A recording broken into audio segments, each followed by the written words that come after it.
ಸಂಸ್ಥೆಯಲ್ಲಿ ಆ ಸುದ್ದಿ ಓದಿಲ್ದೇ ಇರ್ಬೋದು.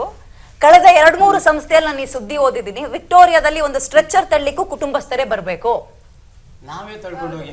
ಅಲ್ಲ, ನಾನು ಹೇಳಿದೆ ಇದೊಂದು ಇನ್ಸಿಡೆಂಟ್ ಹೇಳ್ತಿಲ್ಲ. ಅಂಡ್ ಈ ಸಂಸ್ಥೆಯಲ್ಲೂ ನಾನು 20 ಸುದ್ದಿ ಓದಿದ್ದೀನಿ ಅಂತ ಹೇಳಿಲ್ಲ. ಕಳೆದ ಹಲವಾರು ಸುದ್ದಿ ಸಂಸ್ಥೆಗಳಲ್ಲಿ ನಾನು ಇಂಥ ಸುದ್ದಿಗಳನ್ನು ಓದ್ಕೊ ಬಂದಿದ್ದೀನಿ.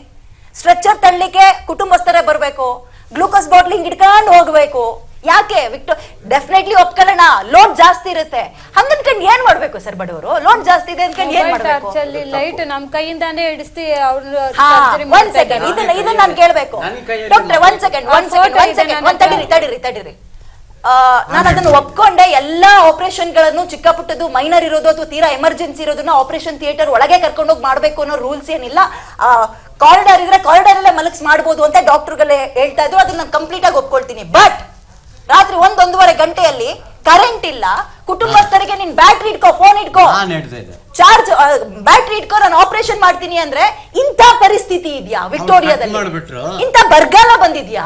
ಇಷ್ಟೊಂದು ಗತಿ ಕೆಟ್ಟಿದ್ಯಾ? ಹಂಗಾದ್ರೆ ಈ ತರ ಪರಿಸ್ಥಿತಿ ಇಲ್ಲ ಮೇಡಮ್, ನಿಜವಾಗ್ಲೂ. ಹಂಗಾರೆ ಇವ್ರು ಹೇಳ್ತಾ ಇರೋದು ಸುಳ್ಳ? ಶ್ರೀನಿವಾಸ್ ಡಾಕ್ಟರ್ ಕೆಲವೊಂದು ಡಾಕ್ಯುಮೆಂಟ್ಸ್ ಕಳಿಸ್ಕೊಡ್ಲಾ, if you don't mind madam. ಕೆಲವೊಂದು ವಿಡಿಯೋಗಳನ್ನು ಕಳಿಸ್ಕೊಡ್ಲಾ? ಫೋಟೋ ಇದೆ, ವಿಡಿಯೋ ಇದೆ, ಎಲ್ಲ ಇದೆ ನಮ್ಮ ಹತ್ರ, ಪ್ರೂಫ್ ಇದೆ. ನೀವು ವಿಡಿಯೋ ಟಾರ್ಚ್ ಇಟ್ಕೊಂಡಿರೋದು ಇದೆಯೇನ್ರಿ? ಇದೆ.